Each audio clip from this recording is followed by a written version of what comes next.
அஸ்ஸலாமு அலைக்கும் வரமத்துல்லாஹி வபரகாத்துஹு. வாங்க ஃப்ரெண்ட்ஸ், இன்றைக்கி பன்னீர் மசாலா செய்கிறோம் வீட்டில். சப்பாத்திக்கு சாதத்துக்கு கூட சாப்பிட்லாம். நான் ஏற்கனவே ஒரு வாட்டி செஞ்சேன், ஆனால் அது வீடியோ போடலை. இது தவாவில் கொஞ்சம் ஃப்ரை பண்ணி போட்டிருக்கேன். நல்லா இருந்துச்சு. ஃப்ரை பண்ணி போட்டோன்னா நல்லா சாஃப்டாக நல்லா இருந்தது. டைரெக்டாக போடுறத விட காரம் தேவையானவங்க கொஞ்சம் மேலே அது பன்னீர் மேலே கொஞ்சம் மிளகாத்தூள் தூவிக்கலாம். எங்களுக்கு காரம் வேண்டாம்னு சொல்லி கொஞ்சம் லைட்டாக எண்ணெயை மட்டும் விட்டு கொஞ்சம் திருப்பி போட்டு எடுத்துக்கிட்டோம். கொஞ்சம் நல்லா இருக்காது, கொஞ்சம் நல்லா பஞ்சு மாதிரி நல்லா இருக்குது. அது திருப்பி போட்டு எடுத்துக்கிட்டு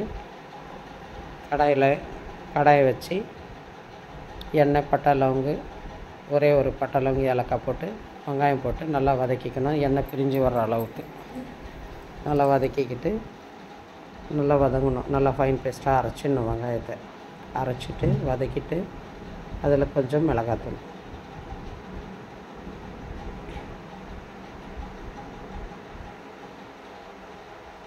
கொஞ்சோண்டு மிளகாத்தூள் போட்டுக்கலாம்.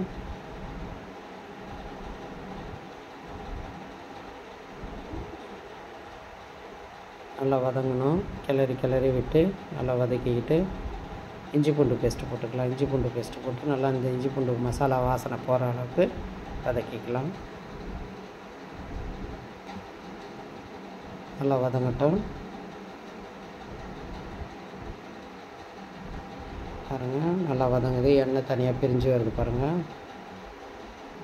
எண்ணெய் தனியாக பிரிஞ்சு வந்தால் தான் நல்லா வதங்கிடுச்சின்னு அர்த்தம். ரொம்ப கரம் மசாலாவும் போட வேண்டாம், லைட்டாகவே இருக்கட்டும். மிளகாத்தூள் கொஞ்சம் போட்டுக்கலாம்.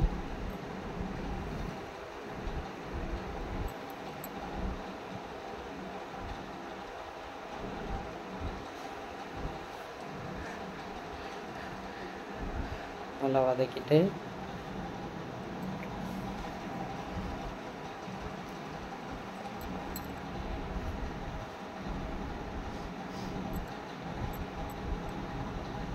மிளகாத்தூள் கொஞ்சம் தேவையான அளவுக்கு ஒரு 3/4 ஸ்பூன் போட்டால் போதும். அதிக காரம் தேவையில்லை, கம்மியாகவே இருக்கட்டும்.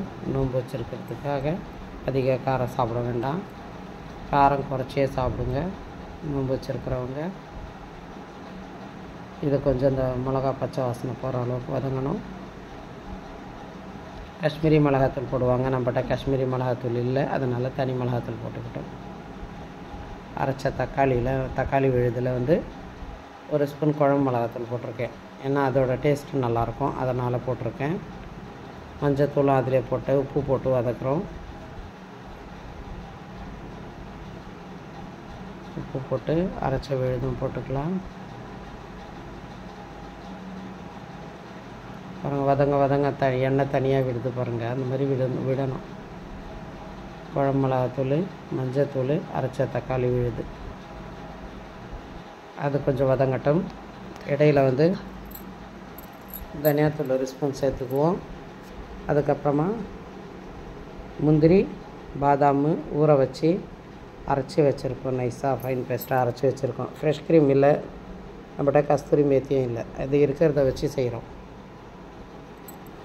இது கொஞ்சம் கொதிக்கட்டும். கொதித்த பிறகு அதை எடுத்து பாருங்கள், அந்த அளவுக்கு கொஞ்சம் வறுபட்டால் போதும். எடுத்து போட்டுக்கலாம். எடுத்து போட்டு கொத்தமல்லி போட்டுக்கலாம். கொஞ்சம் தயிர் கொஞ்சம் விட்டுக்கலாம். இதை அரைச்ச விழுது போடுறோம். பாதாம், முந்திரி அரைச்ச விழுது கொதித்த பிறகு தான் போடணும். போட்டு அடுப்பை சிம் பண்ணிடணும், அதிகமாக வைக்கக்கூடாது. தேங்காய் இருந்தாலும் நம்ம தேங்காய் கூட அரைச்சி அந்த தேங்காய் பால் கூட போடலாம், அது கூட நல்லாவே இருக்கும். தேங்காய் பால் மட்டும் எடுத்து கொஞ்சமாக போட்டோம்னா அதுவும் நல்லாயிருக்கும். போட்டாச்சு பன்னீர். இப்போ கொத்தமல்லி கொஞ்சம் போட்டுக்கலாம், தயிர் கொஞ்சம் போட்டுக்கலாம்.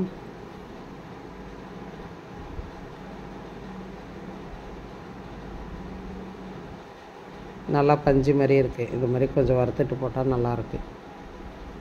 லைட்டாக கிளறி விட்டுக்கணும். ரொம்ப கொதிக்க வேண்டாம், ஏன்னா அது நம்ம வறுத்துருக்கோம் இல்லையா, அது கொஞ்சம் அந்த சூட்டில் இருந்தாலே போதும். போட்டு இப்போ அந்த க்ரீம் அதை பாதாம், முந்திரி போட்டு லாஸ்ட்டாக கொஞ்சம் தயிர் விட்டோடனே அடுப்பு ஆஃப் பண்ணிடணும். கொஞ்சமாக வேஸ்ட் பண்ண வேண்டாம். பாதாம் முந்திரி தண்ணி வேஸ்ட் பண்ண வேண்டாம். கொஞ்சம் ஒரு ஸ்பூன் அளவுக்கு அலசி விட்டுட்டு ஒரு ஸ்பூன் அளவுக்கு தயிரும் போட்டுக்கலாம். பாருங்கள், கொஞ்சம் எண்ணெய் தான், எப்படி நல்லா வதங்கினா உடனே எப்படி வந்துருச்சு பாருங்கள்.